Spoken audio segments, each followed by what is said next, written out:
Muy buenas noches. Como cada jueves acá estamos para hablarte de actualidad, hablarte de política, pero también darte algunas opiniones o sugerencias. Todo es bueno en la vida, escuchar, aprender a escuchar. Siempre te voy a decir lo mismo, es tan importante que vayas comprendiendo mejor, que vayas entendiendo, que vayas desarrollando las ideas. Y las mejores formas de hacer un buen seguimiento, de saber lo que va a pasar, lo que puede pasar o lo que va a venir, es que escuches muchas voces diferentes para que luego vayas sacando tus propias conclusiones. Por eso desde este salón siempre te invitamos a que conozcas diferentes opciones en cuanto a propuestas políticas y no solamente políticas, porque hoy también vamos a hablar de economía en el salón. Todo es importante. Parece que se viene un año fantástico y hay que estar preparados, pero también te viene un año de elecciones, como ya lo saben, que es en abril. Bueno, tenemos todo el equipo preparado. Está acá Alfonso a mi lado, que también está en el último momento, en el último bloque, y en segundo plano está José Antonio. ¿Qué tal, José Antonio? ¿Cómo estás? ¿Qué tal? ¿Cómo están? Buenas noches. Viste, segundo plano ya, ¿eh? Yo siempre que esté Alfonso delante no tengo problema. Qué semana intensa, ¿eh? Qué semana intensa de informaciones, de actualidad, qué tremendo todo. Sí, la verdad es que tenemos nacional e internacionalmente muchísima información que tratar. Aunque hoy vamos a hablar con el senador Enrique Riera, ¿verdad?, de la actualidad política. Que mira que está, ¿eh? Sí, hay mucha torta que cortar ahí. Y también con Samuel Acosta, que es periodista, compañero también, especialista en economía, porque también muchos temas políticos pueden afectar a la economía y le preguntaremos a él, a ver si eso es así o no y cómo va el país, cómo se presenta este 2023 también. Está el río revuelto, no sabemos si está todo dicho, si ya pasó todo lo que tiene que pasar. Hay tanta información de un lado para otro y como siempre somos los ciudadanos los que estamos como asistiendo a un partido de ping-pong o de tenis, estamos así, boing, boing, boing, mientras entre los políticos se pasan de información, se pasan, como es normal, atacándose unos a otros, opinando unos de otros, normal. El 30 de abril hay elecciones y nos jugamos mucho y como te lo digo toda la semana y te lo voy a decir hasta que pasen las elecciones. No solo importa quién va a llegar a la presidencia, sino que tenés que ser muy listo y saber elegir quién va a estar en el Congreso, que no solamente importa las cabezas de presidente y vicepresidente, sino también nuestra elección en cuanto al Congreso. ¿Estás de acuerdo? Totalmente de acuerdo. ¿Qué hacemos? ¿Arrancamos? ¿Arrancamos? Arrancamos.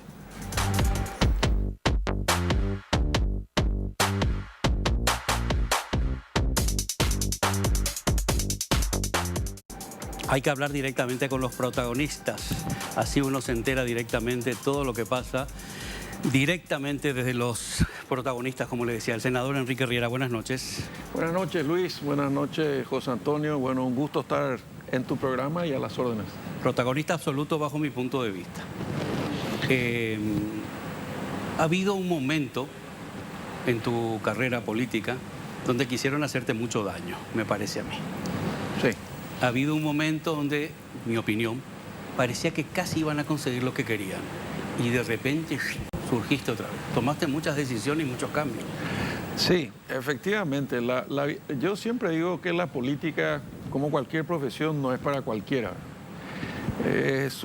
Cuando uno lo hace en serio, cuando uno lo hace por beneficio personal, en mi caso particular, es bueno que la gente sepa que mi motivación es, te diría, muy profunda y una razón de vida. Honrar la lucha de papá. Me llamo igual, es un familión. Y el abuelo tenía 3 vertientes, ese era el que tenía todo, ¿verdad? Él tenía la vertiente de productor de campo, la vertiente jurídica y la vertiente política. Él fue presidente del Banco del Paraguay, del Colegio de Abogados, de la Asociación Rural del Paraguay y a la vez tesorero del Partido Colorado La Llanura. A partir de él, Manuel Riera Milleres, que se recibe de doctor en Derecho en 1916 en la UBA de Buenos Aires. Entonces se abren las 3 ramas, naturalmente, y quedamos en la rama política solamente mi sobrino y yo, ¿verdad? El nieto mayor de papá y yo somos los que quedamos enganchados. Y la razón por la cual yo me volqué a la política también tiene componentes familiares. Yo era el menor de 5 hijos, estaba con 30 años de diferencia con papá. Papá era en aquella época, y me enteré después, por razones obvias, un hombre con una vida bastante complicada. Estuvo 27 veces preso, estuvo 2 veces exiliado. Y las madres y los padres en aquella época nos ocultaban para protegernos esta información. Entonces yo cuando me entero de esto, cambio la imagen de un hombre ausente, porque recordaremos todos que en aquella época los padres eran una mezcla de respeto, temor y admiración. Sí. Pero había un poder que era el que guiaba. Vos podrías estar de acuerdo o no, pero por lo menos nunca te decía, no sé, hacer lo que quieras. No, te decía, así tiene que ser. Si vos lo cumplías, fantástico. Si no lo cumplías, creabas tu propia personalidad. Bueno, en base a toda esa reflexión, cuando yo me entero de todo esto, transformo la imagen de un padre ausente, de un padre poco desinteresado, ya en el menor de sus hijos, en un luchador por la democracia, por la libertad, que se jugó la vida, que expuso su familia, sus finanzas, puso muchas cosas. Entonces, vía política, me acerco a él, empiezo a participar de la cola de la caída del electronismo. Te hablo del año 83, 6 años antes. Ahí empiezo a conocer a todos sus amigos, a Gualdino, lo conociste a todos, Toto González Casabianca, Eduardo San Martín y otros más. Y me incorporo casi sin darme cuenta. Yo pensé, Luis, que mi carrera política, que estaba fundada en darle orgullo, en hacer que su lucha valga la pena, en un montón de anécdotas, que con su muerte en el 2005 terminaba mi, digamos, claro, si él era mi centro de motivación, a mí me encantaba que él se sienta orgulloso de mí, tenía su mismo nombre, es como ser el hijo de Chilaver y ser arquero. Qué peso, ¿eh? Sí, pero a mí nunca, vale la redundancia, nunca me pesó. No, al contrario, estaba siempre y sigo siendo muy orgulloso. Pero me quedó mamá. Y dije, bueno, pero mamá, que era mi principal fan, se murió hace 2 años, sí, un poquito más, tenía todos mis recortes. No había programa que no escuchaba. Terminaba de hablar, normalmente escuchaba Ñandutí, ¿verdad? Y me llamaba. Y en la frase de estilo que le decía también a papá, que ya fue casi una réplica natural, ¿qué tal estuve? Le decía a papá cuando había un reportaje. Tú viste como los dioses, le decía a mamá. Bueno, después me traspasó la frase a mí. Entonces yo dije, acá estoy en un aprieto porque también debo darle a mamá ese orgullo que le había tratado de dar a papá. Pero en una caminata que hicimos en Caraguatá, en Lobocuá, desde el casco hasta el río, un día me dijo mamá, sin darse cuenta, que estaba confundida porque se la había ido papá. Bueno, yo le estaba diciendo que ella era la cabeza de la familia, que teníamos que mantenernos unidos, etcétera, etcétera. Y me dice, tú eres un pedacito de tu padre. Y ahí yo, algo me hizo clic y dije, no, yo no puedo abandonar ahora, no puedo volverme un abogado para hacerme rico, para lo que quizás fui formado, sino tengo que continuar eso. Y continué la lucha, y esto tiene que ver un poco con mi retorno, ¿verdad? Porque yo después del 2006, y con todo lo que me había pasado en la Intendencia, con la tragedia de Coabolaños, me replanteé mucho si valía la pena seguir o si no era una señal. Y tardé 7 años, pero después volví y ya entré de vuelta en el Consejo de la Magistratura. Esa parte ya recordás, me hiciste entrevista en tu programa radial. Hicimos el reglamento, bueno, después por una cuestión absolutamente circunstancial, el Ministerio de Educación, cuando Marta Lafuente había renunciado, con la crisis de los jóvenes, bueno, hicimos un acuerdo con ellos, fue una hermosa experiencia, mandamos maestras al exterior de las universidades más hermosas de Europa, todo eso fue muy fuerte, y cuando menos esperaba, estuve a punto de ser candidato, se lo eligió a Santiago, y mucha gente esperaba que yo salte el barco, ofendido porque no fui elegido, pero yo tengo algunos códigos de amistad y de lealtad y de equipo y me quedé. Y eso me convirtió en senador. Te convirtió en senador, ahora. Pero sigue siendo complicado el tema de la política. El otro día hablábamos, acá estuvo ahí Euclides Acevedo, hablábamos que muchas veces dice la política es sucia. Yo me imagino, yo pienso que habría que diferenciar entre la política y algunos políticos. Sí, correcto. Porque está mal de hablar de la política en general cuando no es justo. Porque la política no tiene la culpa de tener algunos miembros que utilizan mal su... Qué gusto escucharte. Si la mitad de los periodistas pensaran como vos, hubiésemos limpiado los sectores políticos o todos los partidos de la gente que no sirve, porque hay en todos lados. Hay en todos lados, y lo malo es que normalmente se transmite, o quieren transmitir algunos, la política... No, porque desvirtúa y enseña mal y educa mal a las personas. Bueno, es mi punto de vista al menos. Yo considero eso. La política no tiene la culpa de que haya algunos miembros o personas que pertenezcan a ese mundo. Bueno, dentro de todo ese mundo es muy complicado. El mundo de la política es muy retorcido porque no todo el mundo entra con el mismo fin a la política.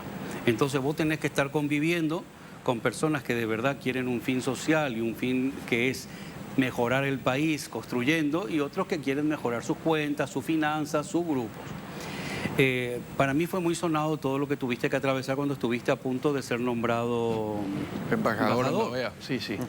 Bueno, eso fue muy turbio todo lo que pasó, senador.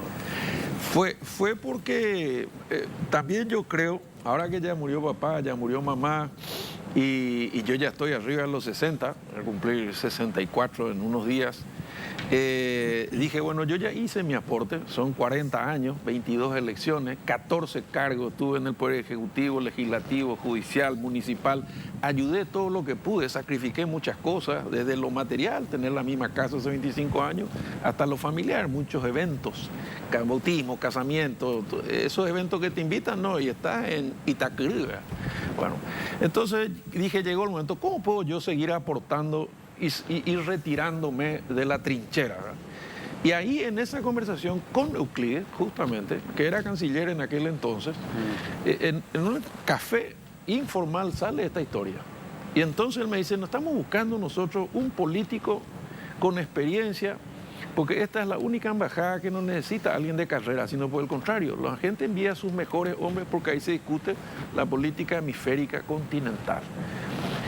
Y vos siempre andás con estas posiciones medio de salmón, remando en contra de la corriente, y ahí me explicó toda una historia de geopolítica internacional entre los que quieren mantener la CELAC y los que quieren matar la OEA. Entonces él creía que podía decir. Yo le digo, espera, pues estuvimos tomando un café. Yo no hablé con mi esposa, no hablé con, bueno, hablaste con el presidente, toma el teléfono, habla, resuelve todo. Yo vuelvo a casa con la noticia y le persuado a mi querida Cruz, mira, estamos en 60, todavía no vienen los nietos, pero van a venir, nuestros hijos ya son grandes, o sea, el nido está semi vacío. Yo estoy terminando un doctorado, ella está haciendo una maestría. Y podemos aportar desde acá. ¿Por qué no vamos a representar al Paraguay y después de ahí ya volvemos y nos quedamos tranquilos? SR en emérito, ¿verdad? Y bueno, le fuimos dando vuelta a la cosa y nos empezó a entusiasmar.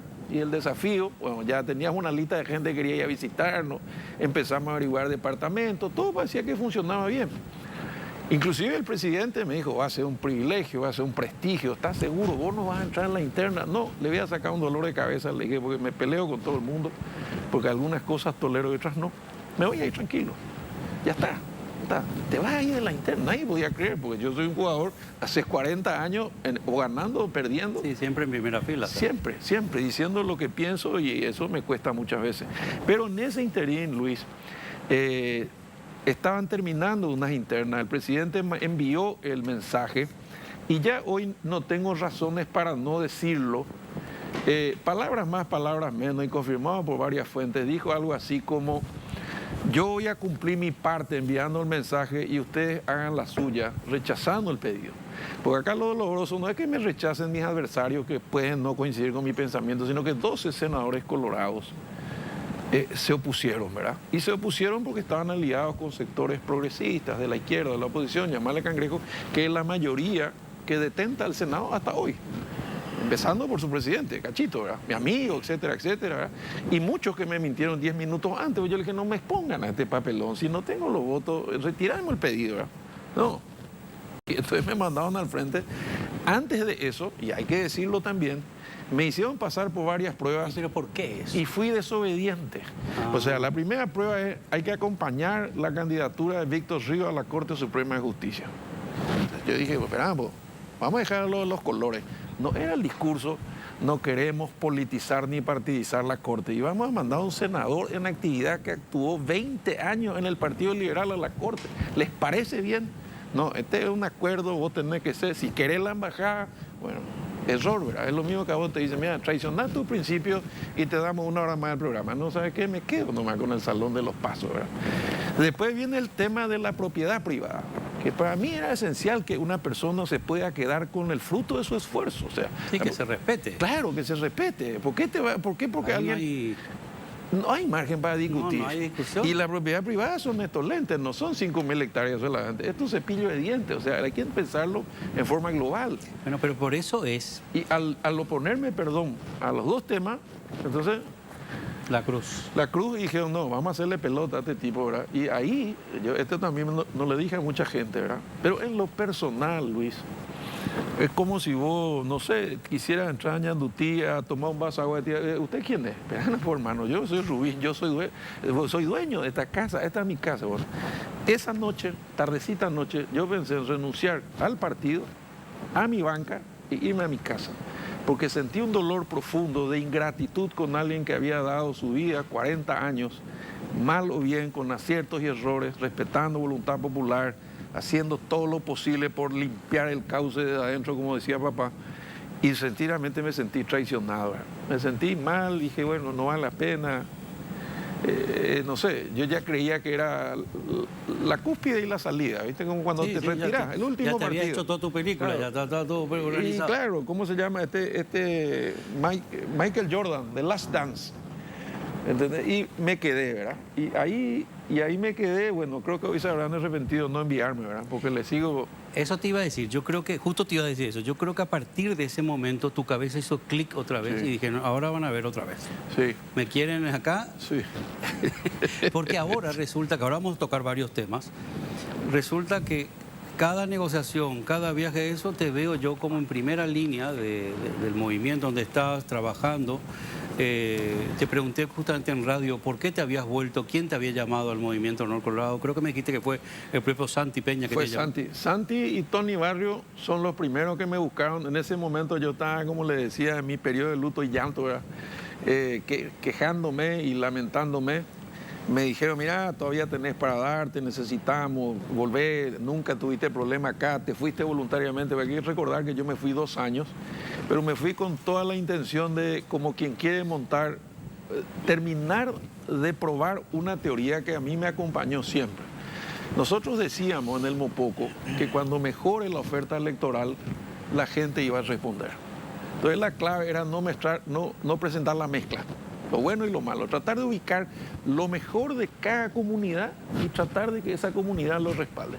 Entonces, aunque parezca una locura tipo democracia ateniense, hice 7.403 kilómetros en 40 días y recorrí 180 ciudades personalmente. Y como tengo muchos años en esto, iba a hablar con el señor Rubín de Atirá, y el señor Rubín me recibía en su casa, sin fotógrafo, nada, le decía, decime una cosa, Luis, ¿quién es una persona creíble en Atirá? Que tenga carácter, que se haya destacado en el mundo de la cultura, del deporte, de las actividades sociales. Y me decía, mira, Ña Pancha. ¿Y dónde está Ña Pancha? Y vive acá a 3 cuadras. Ella es, como nos pasó en Yaguarón, una, ¿cómo se llaman las que traen chicos al mundo? Partera, comadrona. Sí, comadrona. Matrona. Bueno, la matrona. Y tiene una farmacia. Y nos fuimos a la casa de la farmacia. Y cuando sale, como si viera un fantasma por la tele. Hola, doctor Enriquito, ¿qué haces? Quiero hablar contigo. Mira, te quiero venir a proponer que seas la candidata a intendenta de Yaguarón. Me dice, no, pero yo no tengo plata. No te preocupes, nosotros vamos a conseguir algo de plata. Yo te voy a dar la camiseta. ¿Y cuánto tengo que pagar? Nada. ¿Y quiénes van a ser mis concejales? Los que vos elijas. Pero vos sos una mujer representativa de tu comunidad. Y mientras hablábamos, pasaba la gente en moto y pipi, te tocaba bocina. La mitad de estos chicos yo los traje al mundo, me decía la señora, ¿verdad? Bueno, entonces la idea era las ñapanchas de los 180 pueblos y pensar que la gente iba a responder sin plata, sin estructura, sin negocio, ¿verdad? Y hice ese esfuerzo, inscribimos 4.000 candidatos. Después viene la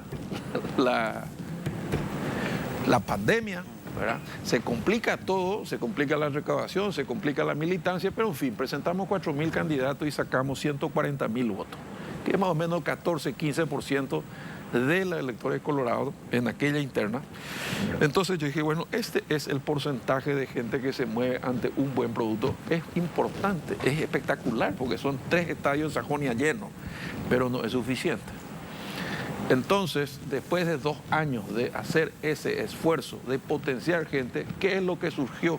Que a pesar de que Ña Pancha perdió, porque su pueblo no le respondió y votó por un conocido bandido que entregó plata, cargos, víveres, etc., a Ña Pancha le ofrecieron en la siguiente elección ser concejal, porque ya tenía chapa de candidato. Esa fue la única ventaja que obtuvimos de ese proyecto. Y por eso es que yo iba a salir de las internas, irme afuera, y por eso es que cuando fracasa el primer operativo. Y el segundo es que Santi me llama de vuelta y me dijo, trabajamos juntos, podemos hacer muchas cosas. Y yo le dije, no tengo ganas de hacer campaña, no quiero más saber nada de la política, ya di suficiente al partido, déjenme en paz. Bueno, finalmente me convencieron para ser de vuelta senador, entré en la lista y me votaron 17.000 personas que no transporté, que no alimenté y mucho menos compré. Señal de que, como vos decís, algo hay, ¿verdad? Pero todavía no es lo rápido y lo profundo que nos gustaría. Ahora estás en un... Prepara los 3 titulares, por favor. Ahora estás, que a mí me llama la atención, yo suelo hablar mucho del transfugismo político. Las personas que en este país se da muchísimo pasan de un movimiento a otro. Sí. Que no está mal. Sí. Para mí no es que está mal, simplemente depende. Algunos pasan por conveniencia y no por convencimiento. No, Churchill cambió 3 veces de partido y al final salvó al mundo de la guerra. Exactamente, también lo pongo de ejemplo a eso. Sí. Pero me llama la atención cuando empezó ese transfugismo hacia el movimiento Honor Colorado otra vez, porque había, creo, una falta absoluta de liderazgo en el otro movimiento, en lo que era oficialista en ese momento. Buena percepción. Y es cierto, de las cosas y sí, porque parece que, bueno, me llamó la atención porque justo al poco tiempo, algunos conocidos que tengo que han ido cambiando de partido, de movimiento, perdón, luego viene la designación de significativamente corrupto Horacio Cartes. Y yo decía, bueno, se estarán planteando que se equivocaron, que tendrían que haberse quedado donde estaban, que más vale malo conocido que bueno supuestamente por conocer. Esto no para.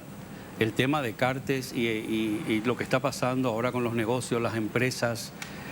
Sin embargo, vos estás ahí firme, vos seguís firme. ¿No te hace replantearte realmente? No, en ningún caso, ¿verdad? Porque la verdad es que...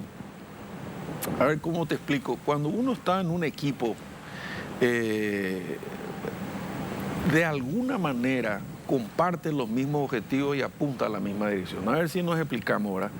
Esto es casi parecido a una guerra, es una lucha de poder por espacios, por territorios. Y cuando vos estás metido en la trinchera y si el que está al lado tuyo tiene algún problema, alguna dificultad, eso no hace al resto del pelotón, ¿verdad? En este caso particular, lo que pasó con Horacio Cartes en la primera designación, nosotros veníamos pensando, ¿verdad?, que era una decisión que el gobierno americano puede tomar, nosotros también, quién entra y quién no entra a tu país, retirar la visa. Pero la forma en que se hizo, la época en que se hizo, nos llamaba la atención porque tenía un impacto político muy grande. Entonces, los amigos en las buenas y en las malas, ¿verdad? Es muy difícil. Papá iba a visitar a sus amigos cuando estaban presos y yo le decía, papá, y me dice, uno se siente muy solo cuando recibe un mazazo o recibe una sanción. Ese es el momento en que hay que estar. Tenga o no tenga razón, pase lo que pase, uno puede correr al primer disparo, ¿verdad? En las buenas y en las malas. En las buenas y en las malas. Y cuando viene la segunda, que ya es diferente de la primera, ¿verdad?, porque la primera fue unilateral y de alto componente político, la segunda es ya una decisión tomada por un departamento que admite opinión en contrario, porque la verdad que hasta hoy no vimos un solo papel, ¿verdad? Entonces, a mí particularmente una de las cosas que me pregunto es, ¿por qué cierto sector de la opinión pública o de algunos medios de comunicación, algunos formadores, dan por cierto absoluto lo que dice una embajada en un momento determinado sin ver nada? Porque yo como paraguayo, y no voy a sacar solamente la bandera de la soberanía, estoy amparado por la Constitución, como estás vos y José Antonio. Nosotros tenemos derecho a la defensa, y no solamente los paraguayos, los extranjeros que habitan esta tierra también.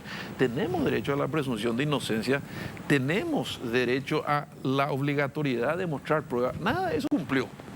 Entonces, hacer una presunción de que todo lo que dicen es cierto, con todo respeto, yo soy un pro-yanqui de la hora cero. A los 17 años me fui a Estados Unidos como estudiante de intercambio, y ya cantaba en aquel entonces el Bicentennial Year, 1976. A mí me tocó vivir el final de la guerra de Vietnam. Y mi papá era un excombatiente, mi papá americano, digamos. O sea que toda mi vida viajé, fui invitado por el Departamento de Estado. O sea, pero estas decisiones anunciadas de esta manera y en este momento... Y otro detalle no menor, Luis, y con esto termino, que se defienda, porque como dijo Santiago, es su derecho y es su obligación el presidente Cartes, pero de ahí a que diga que todo lo que hizo del 2009 en adelante fue motivado por su dinero, porque compró la convención, ahí hay 800 convencionales colorados, alguien los tiene que defender, ¿verdad?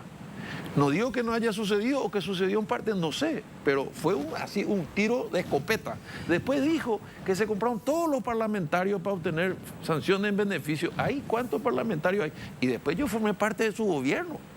Y yo te puedo decir, en lo personal, nunca vi, ni sentí, ni tengo pruebas de todo lo que dijo este señor. Dos cosas. Por eso me levanté mi voz, no solo por mí, sino por la cantidad de colorados, los miles que están involucrados en las declaraciones, si vamos a contar de 2009 para adelante, ¿verdad? Y lo otro, y con esto termino, es ¿por qué solo un lado? O el gobierno de Marito es puro, pulcro y transparente. Está Velázquez del gobierno de Marito. Sí, está no, como un lado, está Velázquez y ahí sigue de vicepresidente.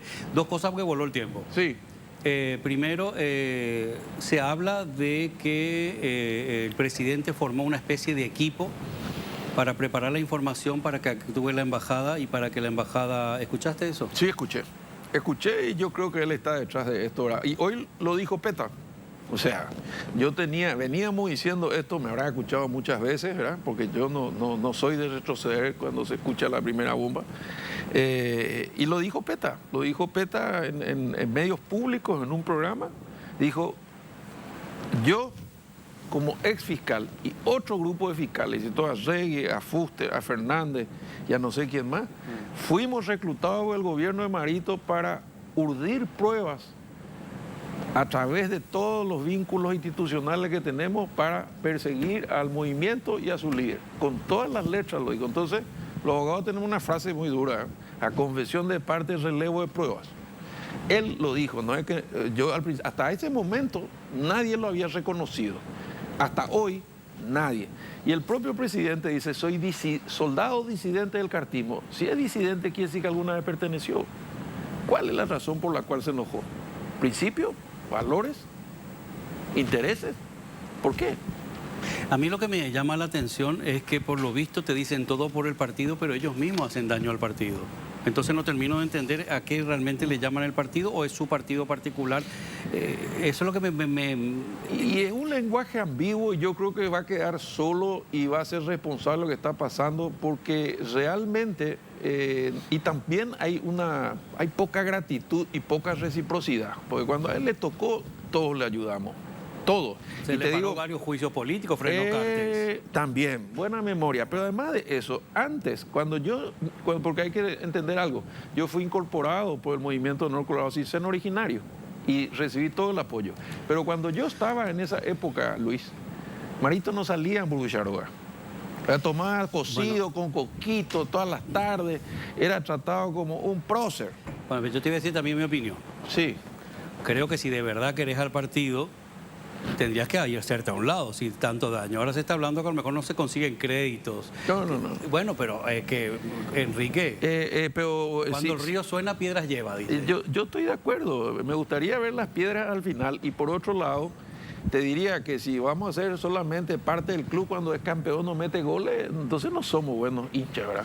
Y otra cosa que estoy notando, porque no se nos va el tiempo, otra cosa que estoy notando, según lo que fui hablando con Santi, que vino muchísimas veces y siempre le agradezco que respeta este programa y todos mis espacios en radio, es que Santi sí que se está desmarcando, me imagino que lo he hablado con Cartes, de la figura de Cartes. Vine a Estados Unidos a hablar de mi caso, de mi postura, vine a hablar de mí, no vine a hablar de él, me ha dicho a mí personalmente, y veo que hay como una separación y está dejando claro que que él es él y Cartes es Cartes. Antes era todo un... Pero yo creo que eso, como decís vos, lo habrán hablado entre ellos porque el propio Cartes, que da un paso al costado de sus empresas para defenderse, claramente va a priorizar esa situación que la otra. Pero yo creo, sinceramente, porque lo hablé con él, en ese viaje, como vos sabés, tenía que haberme ido yo, ¿verdad? Por una cuestión de salud me quedé, pero durante todo el viaje lo hablamos, inclusive cuando se produjo, y ahí vos ves la cuestión personalmente. Y como tengo muchos años en esto, iba a hablar con el señor Rubín de Atirá, y el señor Rubín me recibía en su casa, sin fotógrafo, nada, le decía, decime una cosa, Luis, ¿quién es una persona creíble en Atirá que tenga carácter, que se haya destacado en el mundo de la cultura, el deporte, de las actividades sociales. Y me decía, mira, Ñapancha. ¿Y dónde está Ñapancha? Y vive acá a 3 cuadras. Ella es, como nos pasó en Yaguarón, una, ¿cómo se llaman las que traen chicos al mundo? Partera, comadrona. Sí, comadrona. Matrona. Bueno, la matrona. Y tiene una farmacia. Y nos fuimos a la casa de la farmacia. Y cuando sale, como si viera un fantasma por la tele. Hola, doctor Enriquito, ¿qué haces? Quiero hablar contigo. Mira, te quiero venir a proponer que seas la candidata a intendenta de Yaguarón. Me dice, no, pero yo no tengo plata. No te preocupes, nosotros vamos a conseguir algo de plata. Yo te voy a dar la camiseta. ¿Y cuánto tengo que pagar? Nada. ¿Y quiénes van a ser mis concejales? Los que vos elijas. Pero vos sos una mujer representativa de tu comunidad. Y mientras hablábamos, pasaba la gente en moto y pipi, te tocaba bocina. La mitad de estos chicos yo los traje al mundo, me decía la señora, ¿verdad? Bueno, pues la idea era las ñapanchas de los 180 pueblos y pensar que la gente iba a responder sin plata, sin estructura, sin negocio, ¿verdad? Y hice ese esfuerzo, inscribimos 4.000 candidatos. Después viene la pandemia, ¿verdad? Se complica todo, se complica la recaudación, se complica la militancia, pero en fin, presentamos 4.000 candidatos y sacamos 140.000 votos, que es más o menos 14-15% de los electores colorados en aquella interna. Entonces yo dije, bueno, este es el porcentaje de gente que se mueve ante un buen producto. Es importante, es espectacular, porque son 3 estadios de Sajonia llenos, pero no es suficiente. Entonces, después de 2 años de hacer ese esfuerzo de potenciar gente, ¿qué es lo que surgió?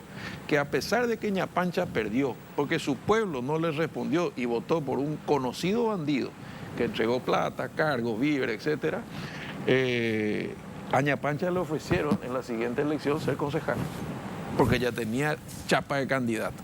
Esa fue la única ventaja que obtuvimos de ese proyecto. Y por eso es que yo iba a salir de las internas, irme afuera, y por eso es que cuando fracasa el primer operativo y el segundo, es que Santi me llama de vuelta y me dijo, trabajamos juntos, podemos hacer muchas cosas. Y yo le dije, no tengo ganas de hacer campaña, no quiero más saber nada de la política, ya di suficiente al partido, déjenme en paz. Bueno, finalmente me convencieron para ser de vuelta senador. Entré en la lista y me votaron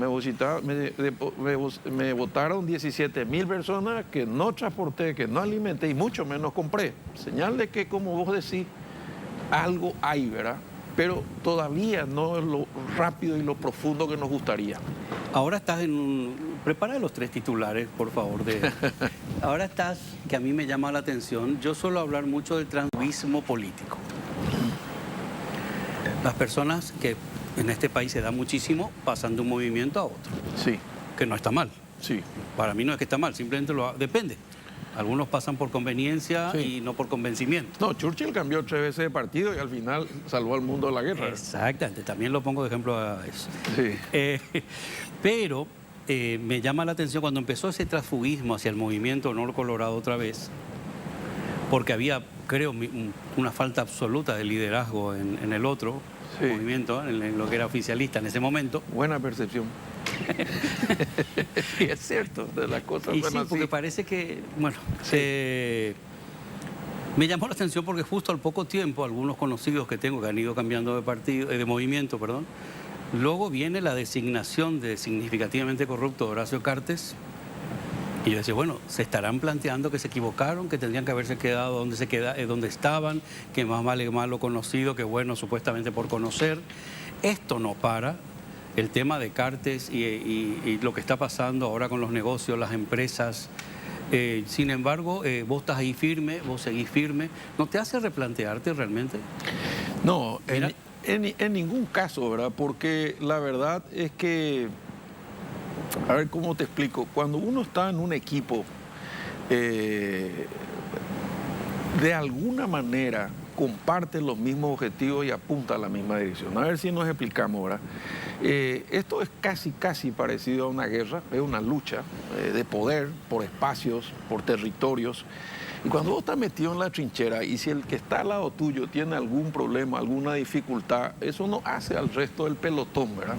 En este caso particular, lo que pasó con Horacio Cartes en la primera designación, nosotros veníamos pensando, ¿verdad?, que era una una decisión que el gobierno americano puede tomar, nosotros también, quién entra y quién no entra a tu país, retirar la visa.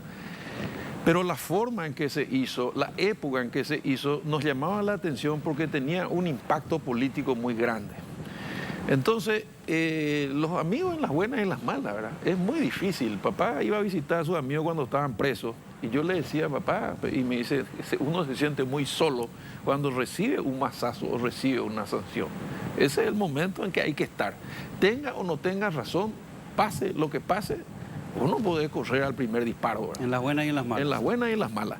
Y cuando viene la segunda, que ya es diferente de la primera, ¿verdad? Porque la primera fue unilateral y de alto componente político, la segunda es ya una decisión tomada por un departamento que admite opinión en contrario, porque la verdad que hasta hoy no vimos un solo papel, ¿verdad? Entonces, a mí particularmente una de las cosas que me pregunto es, ¿por qué cierto sector de la opinión pública o de algunos medios de comunicación, algunos formadores, dan por cierto absoluto lo que dice una embajada en un momento determinado sin ver nada? Porque yo como paraguayo, y no voy a sacar solamente la bandera de la soberanía, estoy amparado por la Constitución, como estás vos y José Antonio. Nosotros tenemos derecho a la defensa, y no solamente los paraguayos, los extranjeros que habitan esta tierra también. Tenemos derecho a la presunción de inocencia, tenemos derecho a la obligatoriedad de mostrar pruebas. Nada de eso se cumplió. Entonces, hacer una presunción de que todo lo que dicen es cierto, con todo respeto, yo soy un pro-yanqui de la hora cero. A los 17 años me fui a Estados Unidos como estudiante de intercambio y ya cantaba en aquel entonces el Vice. Vamos a tener un gran gobierno y una transición generacional y nosotros nos estaremos yendo cumpliendo la misión. Gracias, senador. Gracias, senador. Ahora volvemos. Muchas gracias. Ahora volvemos. Gracias, senador. Bueno, ya estamos de vuelta y como les decía al comienzo del programa y también les comentaba José, también vamos a hablar de economía, de dinero y en este caso tenemos de invitado a Samuel Acosta. ¿Qué tal, Samu? ¿Cómo estás? Hola, ¿qué tal? ¿Cómo están? Un saludo para ustedes, para la audiencia. Es un placer estar aquí. Gracias, gracias. Sabes que siempre tratamos de escucharte, de saber tu opinión, de ver cómo van las cosas, cómo crees que van a ir las cosas. Y yo intento ser positivo, Samu, porque leí justamente en tus medios también donde vos trabajás, que este año parece que va a ser bueno, pero tendrá sus matices, ¿verdad? Parece que pinta súper bien el año 23. Sí, pinta bien porque siempre nos estamos comparando con años muy malos, ¿verdad? Entonces, cuando vos tenés una base muy baja, ¿verdad? Todo lo que hagas en un año relativamente normal termina siendo muy bueno, ¿verdad?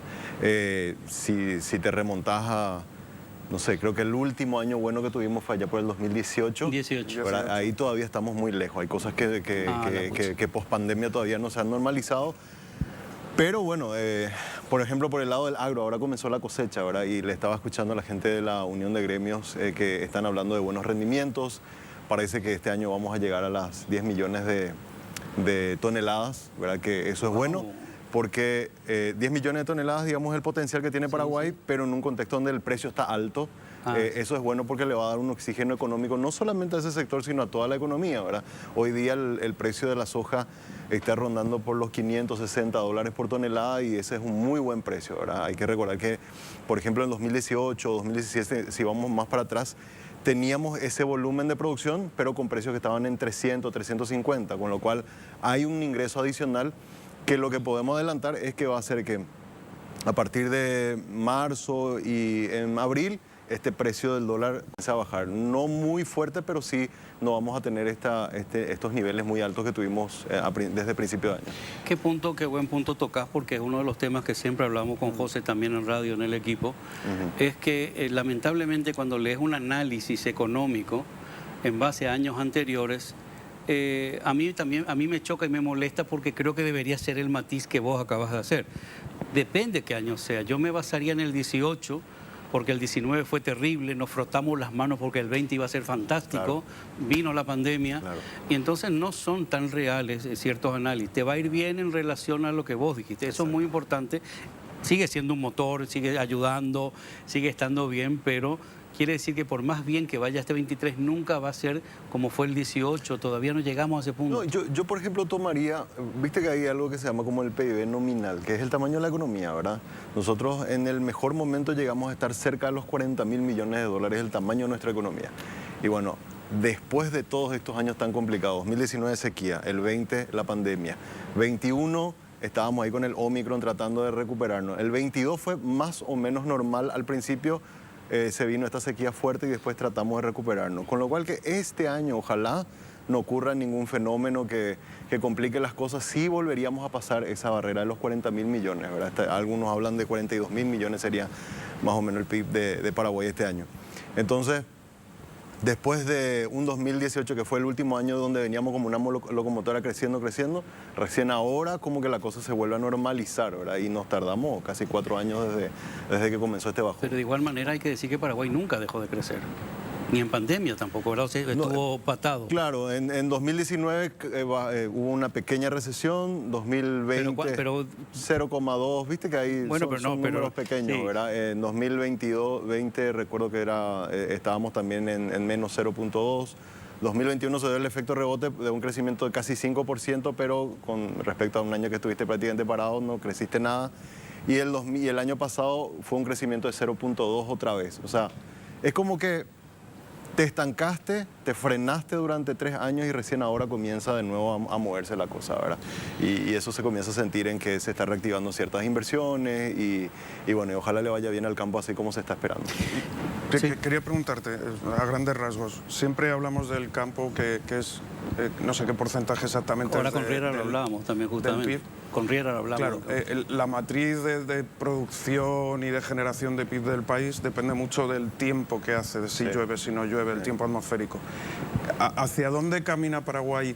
Porque estaba viendo esta mañana en la etapa de tu diario económico de 5 días, estaba viendo que no se van a seguir ensamblando autos aquí en Paraguay.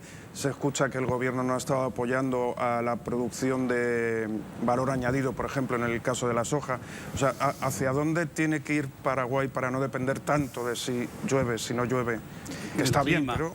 Y para mí por lo menos son 2 sectores, ¿verdad? Uno, industrializar más lo que producimos y 2, seguir apostando mucho también a los servicios muy ligados al área de la tecnología, por ejemplo. Eso fue un reclamo que nos hizo el Banco Mundial y también nos hizo el BID en varios estudios, diciendo que Paraguay tiene mucho potencial y su crecimiento sea muy ligado siempre al campo porque no diversifica su economía. O sea, vos preguntaste cuánto, si mirás lo que hace el agro, puntualmente el aporte del agro al PIB es más o menos un 10%. Pero lo que pasa es que todo lo que está alrededor, ya sea servicio de transporte, ya sea logística, ya sea la industrialización también de los granos, hay una cadena productiva demasiado grande que si vos sumás con eso es casi la mitad de tu Producto Interno Bruto de servicios que están ligados a un buen año de producción de soja. Entonces se te cae la cosecha y es como un efecto dominó sobre todo el resto. Imagínate, algo que aparentemente no tendría relación con el campo es, por ejemplo, la venta de vehículos, ¿verdad? Las concesionarias, un mal año agrícola es un mal año para ellos. No venden camionetas, no venden tractores, no venden cosechadoras. Entonces hay un efecto dominó muy importante porque Paraguay es un país eminentemente agrícola. Entonces el gran desafío es crear nuevos motores en la economía donde ahí... lo que ahora se está hablando mucho, inteligencia artificial, desarrollo de tecnología y industrialización también de los productos que nosotros podemos generar, nos hagan menos dependientes, ¿verdad? Yo creo que Paraguay nunca va a dejar su ADN agrícola, que eso no está mal, ¿verdad? Es bueno. Además pero es muy solicitado en el mundo. O sea, claro, Sudamérica está siendo... Y el mundo va a seguir demandando alimentos cada vez más, ¿verdad? Por las cuestiones climáticas, pero... Creería que hay que ir viendo cómo eso que es tan fuerte Paraguay en el tema agrícola, ir buscando otras alternativas para también no depender demasiado. Hay visión en el gobierno, hay planes independientemente si cambia el color, no sé si cambiará o no, o si cambian los gobiernos o los gobernantes, hay planes de futuro. Y la industrialización vino creciendo, no quizás al ritmo que todos quisiéramos, pero Paraguay hoy día... por ejemplo, te doy un ejemplo, antes exportábamos un 80% de toda nuestra maquila iba directamente al Brasil, ¿verdad? Hoy ya son más de 15 países a los que estamos enviando productos manufacturados, ¿verdad? Y ya Brasil, que en algún momento llegó a ser 92%, hoy está alrededor de 70%. Comenzamos a exportar mucho a la Argentina, Estados Unidos es un mercado que se abrió, algunos países latinoamericanos, ¿verdad? Todavía en porcentajes pequeños, pero son primeros pasos que se están dando, ¿verdad? Con lo cual eso habla de que estamos yendo por el camino correcto, solo que no al ritmo que necesitamos para por lo menos igualarnos en los niveles de desarrollo de la región.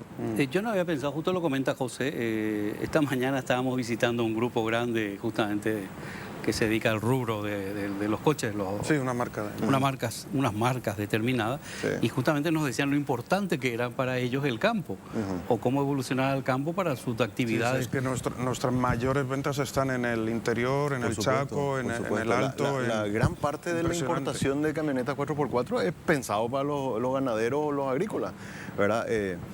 Pero es que todo, la banca, el sistema bancario, un 40% de toda la cartera en dólares es para plantación de soja, ¿verdad?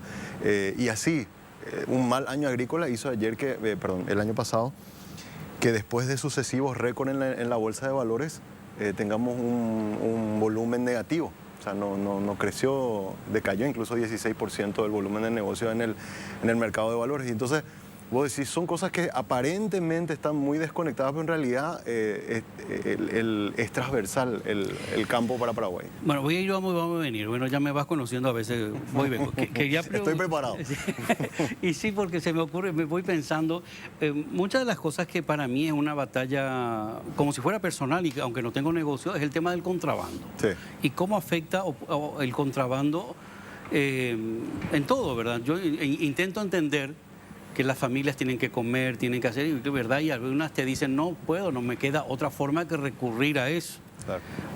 Pero claro, para mí es pan para hoy y hambre para mañana, porque lo que hace toda esta gran cadena de grandes mafiosos que se dedican al contrabando, porque muchas veces lo hemos hablado, yo recuerdo, siempre pongo anécdota, una vez que estábamos, no sé, yendo con José y venía alguien a vendernos un vino, y resulta que él se puso a mirar y atrás había un camión con una distribución increíble. No era que había un señor o una familia que se fue a comprar 2 vinitos y te está vendiendo en un semáforo.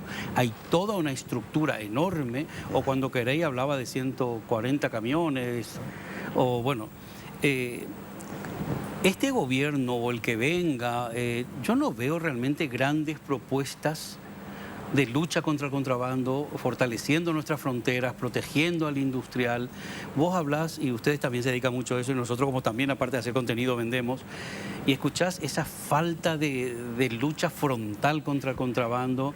Entonces, yo ya termino de explicarte, trato de mirar de los dos lados porque tengo amigos que también son empresarios y ves su lucha diaria o para que la gente entienda que es un país chico, con pocos habitantes realmente, y ellos tienen que montar industrias y fábricas de primer mundo, que lo están haciendo para tener un mercado tan pequeño. Encima se les ayuda tan poco para salir al exterior y ver en esas góndolas industrias paraguayas. Qué complicado es que el gobierno, el que sea, entienda cómo el país tiene que industrializarse, tiene que producir más. Bueno, toda esta charla.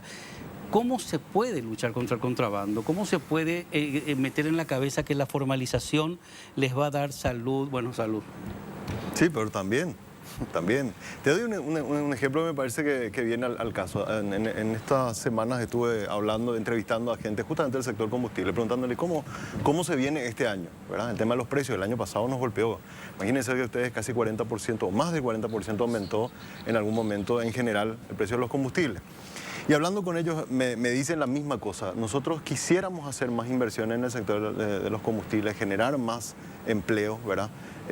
Soñar con tener alguna vez una refinería en Paraguay para no depender tanto de los productos terminados de afuera, sino que podamos traer crudo y refinar acá. Apuntate ahí para que no me olvide. ¿Por qué no se refina más acá? Perdón. Sí. Termina tu exposición y luego te pregunto eso, bueno, no quiero olvidarme. Bueno, pero imagínate, Samuel, me decía, justamente hablé con la gente de Dicapar, me decían 1.300.000 litros de combustible por día ingresa de contrabando al Paraguay. ¿Y cómo lo medimos? Porque nosotros vemos que hay una demanda esa demanda está siendo de alguna forma compensada por la venta que se hace en la calle, el menudeo, y nosotros vemos la caída de nuestras ventas en estaciones de servicio, ¿verdad? Comenzamos a hacer cálculos al aire de cuánto eso podría ser y es más o menos entre 2.000 a 2.500 millones de guaraníes por mes que no le ingresa al fisco, ¿verdad? Y hablamos más o menos entre 8 a 20 millones de dólares que se deja de recaudar, así haciendo números rápidos, ¿verdad? Como consecuencia del contrabando de combustibles.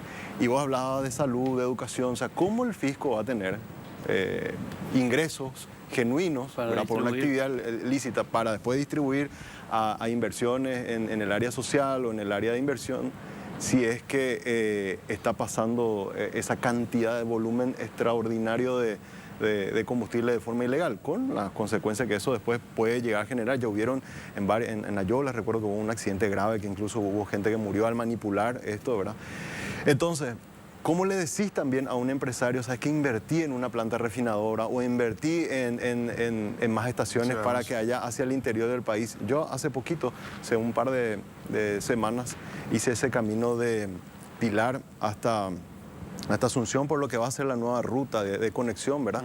Y había una sola estación de servicio. O sea, si algún problema tenía con el auto, te quedabas ahí en la calle. O sea, y es muy difícil tratar de convencerle a un empresario venir a invertir cuando las condiciones realmente no están dadas, ¿verdad? Porque vos vas a poner mucho dinero, esa demanda va a estar respondida por el contrabando y a quién le vas a vender, ¿verdad? Y este es un producto volátil que no podés tener años en tanque, ¿verdad? Entonces es complicado. Es un círculo vicioso, ¿eh? Es un círculo vicioso que hay veces nos conformamos. Yo a veces le escucho al viceministro y le escucho a las autoridades que están peleando y Fuster y eso, hacen incautación importante, pero a ver, del 100 vos agarrás y cortás un 0,5, ¿entendés? Es tan grande que realmente tiene que ser una decisión política fuerte de control y de sanción. Porque una de las cosas, vos sabés que en Paraguay, eso me acuerdo, nos habían dado el dato la gente del Poder Judicial, hubieron 80 denuncias más o menos de caso de contrabando, de las cuales fueron imputados 17 personas. Y de eso no hay un solo condenado. Entonces la impunidad es tanta que, claro, voy a seguir haciendo el negocio ilegal porque totalmente nadie está hoy preso por contrabando. Es que los tentáculos son demasiado grandes, llegan hasta arriba del todo, Samu. Acá, o sea, pues la pregunta es quién le financia a esta gente y vos ya vas escalando. Claro, el tema es como cuando él comentaba, no, es que está el señor en el semáforo, lamentablemente ellos mismos están siendo explotados y tienen toda una cadena. ¿Desde quiénes son esos camiones y camiones que pasan? Totalmente. Hay una infraestructura. ¿Refinería? Es que me acordé. La refinería, sí. Okay. ¿Por qué no se refina más? Porque no hay refinería, ¿no? ¿Alguna vez hubo refinería aquí en Paraguay? Sí, hubo en algún momento y después no se pudo, pero era estatal, ¿verdad? No se pudo. ¿Pero por qué no se hace? Porque uno de los combustibles, que no sé cuál es, se compra así y luego se baja o se sube de calidad. ¿Cuál es el que se hace? No, y acá lo que se hace es se traen los productos, ¿verdad? Y se hacen la mezcla, la fórmula le dicen acá, ¿verdad? Que le van mezclando un poco con alcohol y van sacando el octanaje, pero hasta ahí, ¿verdad? Pero en Paraguay no se refina. Y hay una inversión muy grande que hay que hacer, ¿verdad? Es que montar una refinería montar una refinería es muy grande. Imagínate que el tema de los precios, en Estados Unidos, Joe Biden, el presidente de Estados Unidos, les acusó a las grandes refinerías que ellos especulaban con el volumen de producción justamente para mantener los precios altos, porque bajaba el precio del petróleo, pero no es que agarras el petróleo y le metes al coche, no tenés que eso refinar, hay todo un trabajo realmente de destilación, un montón de cosas, ¿verdad? Y nosotros, como no tenemos capacidad de hacer ese trabajo, no podemos traer directamente el petróleo y hacer acá todo ese proceso, digamos, industrial.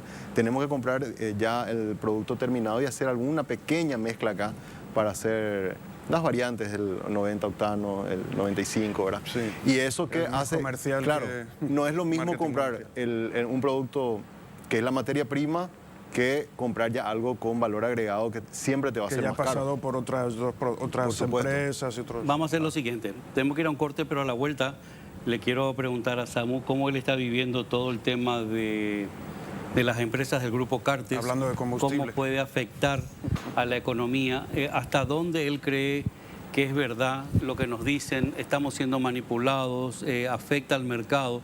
Los empresarios están divididos, lo comentamos varias veces, algunos te dicen que vuelva o que salga Santi porque entiende más de negocio y va a ir mejor, otros te dicen que no, que es un monopolio que afecta y desvirtúa lo que es la economía del Paraguay.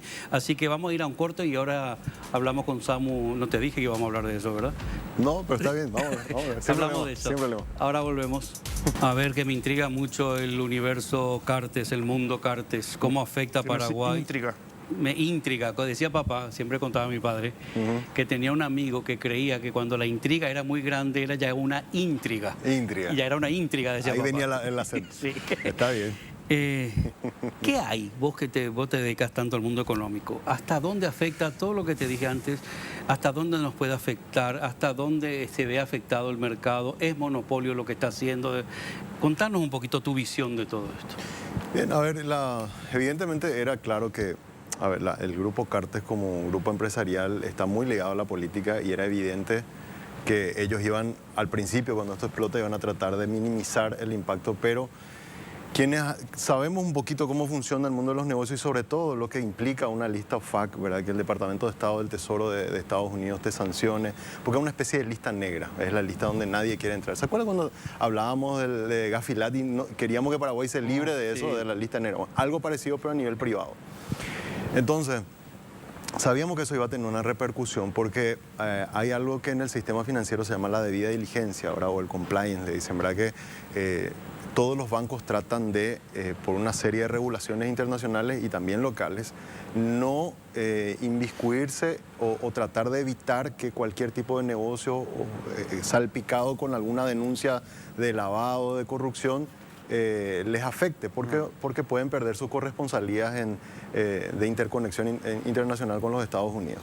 Entonces, cuando ocurre esto, lo que primero pensamos es, bueno, a ver, todas las marcas que ellos representan internacionales, que obviamente operan con Estados Unidos, porque es el gran país prestador de servicios del mundo, es muy probable que eso tarde o temprano terminen por cortarse la relación.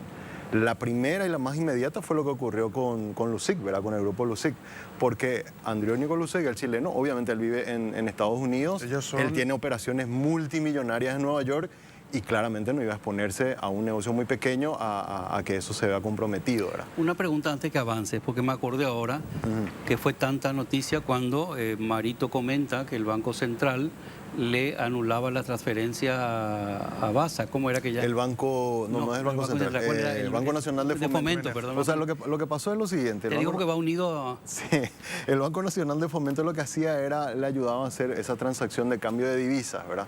Porque el Banco Nacional de Fomento sí tiene un corresponsal en Estados Unidos para, supongamos que vos tenés una moneda en reales, querés cambiar eso a dólar, bueno, hay todo un circuito que tiene que pasar para convertir eso a una moneda local o a dólares. Y lo que ocurre es después del famoso caso Messer, que ellos son sancionados porque le dieron una sanción de más de 10.000 millones de guaraníes al Banco Nacional de Fomento por haberle abierto la cuenta y toda la transacción que movió Messer ahí. Y el Banco Central lo sancionó, les dio una sanción por eso. Después ellos lo apelaron, pero generó un estrés grande.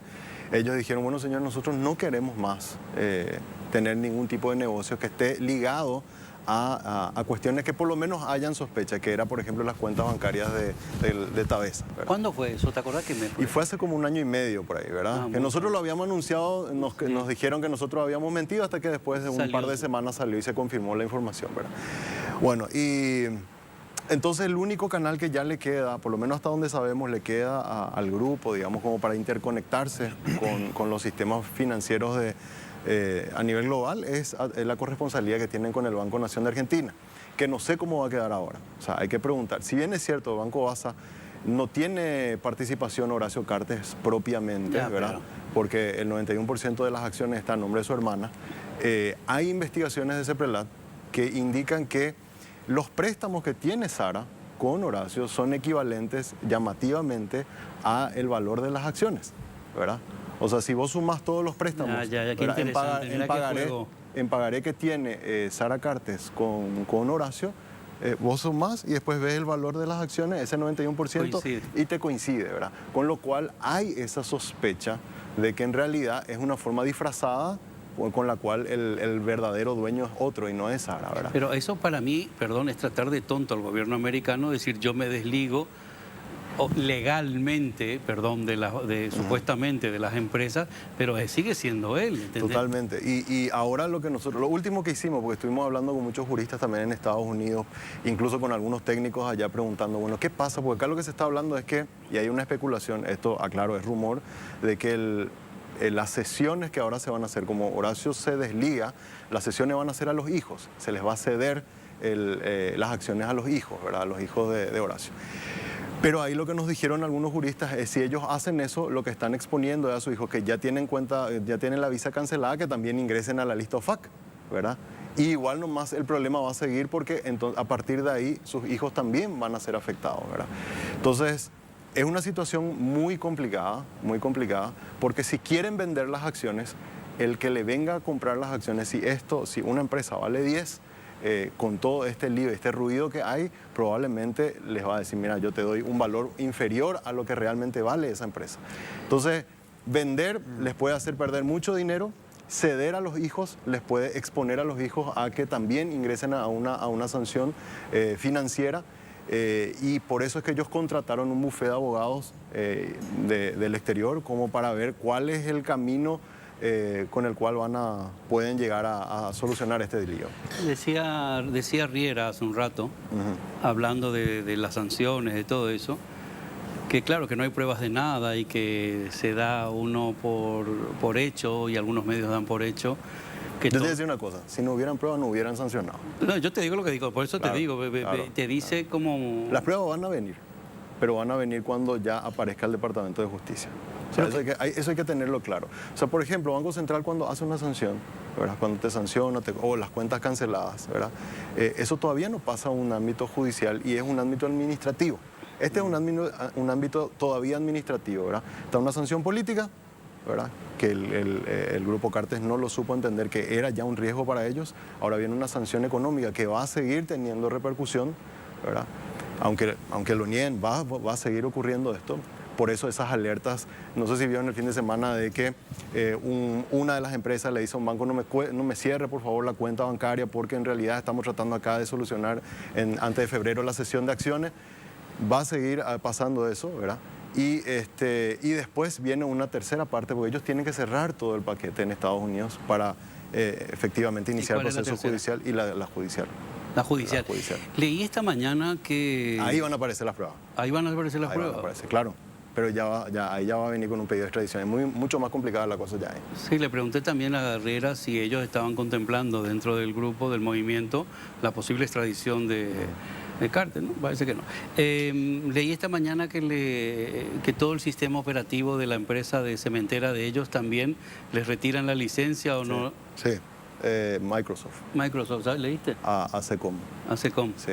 Y no es probable que eso pase Viste que hay cosas que se van filtrando y nos vamos enterando, ¿no? Quizás hay muchas más cosas que están pasando que obviamente ellos no lo van a contar, ¿verdad? Pero sí, esto ocurrió ayer en horas de la tarde. Bueno, vamos a hacer lo siguiente porque tenemos que ir a un corte, pero quiero saber si de verdad afecta al mercado, distorsiona el mercado paraguayo el que ellos tengan tantas empresas y todo lo que pasa con el Grupo Cartes. Okay. ¿Te parece? Que vos me parece bien. ¿Verdad que sí? Porque tiene muchas... Es que según hablamos... asustado a José, no sé, tranquilo. No, porque está él... Según hablamos se me ocurren preguntas, pero sí, prefiero escucharte. Sí, lo que pasa es que yo soy pesado porque les corto, pero es que si no pregunto luego se me olvida. Y no sé si antes habías terminado todo lo que estabas hablando, tu argumento, y te corté por la sanción de... Bueno, lo que dijiste, lo del tema de la afectación, ayer nos dio un dato, me parece sumamente importante, de la Comisión Nacional de Valores. Le preguntamos, ¿cuánta gente tiene títulos del Grupo Cartes? Son empresas, por ejemplo, Enex, Chajá, Secom. Vasa no forma parte porque es, en teoría, como ya expliqué, lo de Sara, ¿verdad? Pero solamente en esos que son directamente relacionados con Horacio, hay más de 1000 inversores que tienen algún título de deuda del grupo. Y yo ayer estaba mirando las calificaciones de riesgo y todas las calificaciones de riesgo dicen, le damos esta nota porque el presidente es fulano de tal, que tiene todo este bagaje de empresas atrás y por eso creemos que es sustentable. Ahora, ¿qué pasa ahora? Pues eso hoy ya nos comunicamos con Argentina, donde está Fix, que es la que le da la calificadora. Sí. Él dice que se debe apartar. Le van a mantener la calificación. ¿Y qué pasa con toda esa solvencia que estaba respaldada sobre la espalda de una sola persona? Y ahí, es donde, ahí ya comienzo a responderte lo de qué impacto puede tener sobre esas 1000 personas que tienen los títulos. Los títulos de... Sí. Ahora volvemos, interesantísimo el tema, ahora volvemos. Bueno, ya se incorpora Alfonso, que es analista perruno. Tiene que preguntarle muchas cosas a Samuel. Que sepa, Samuel, que vas a invadir la sección de Alfonso de República Animal. ¿Ah, sí? Okay, Sí. Bueno, me disculpa, Alfonso. Se disculpa, creo. Bueno, quiero terminar de redondear la idea y luego te voy a contar algunas historias. También porque el mundo animalero en este país cada vez sube más y los negocios, que hay muchos negocios también que está moviendo todo el mundo animalero. Redondeamos hasta dónde afecta y si distorsiona el mercado las empresas del Grupo Cartes.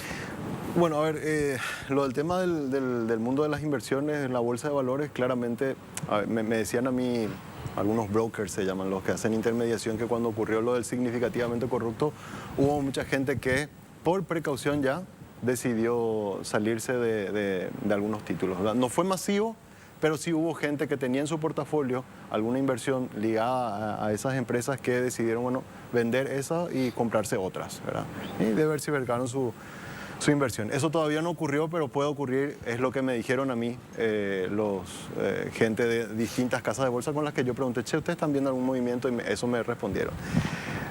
Número 2, lo que les decía, los 1000 inversores, ¿verdad?, que tienen esos títulos, hay que ver en qué condiciones se hace este traspaso de acciones, que ahora está como incierto, ¿verdad? Si es que Horacio efectivamente sale de las empresas y cómo queda la calificación de riesgo y todo el paquete de inversión para esas empresas.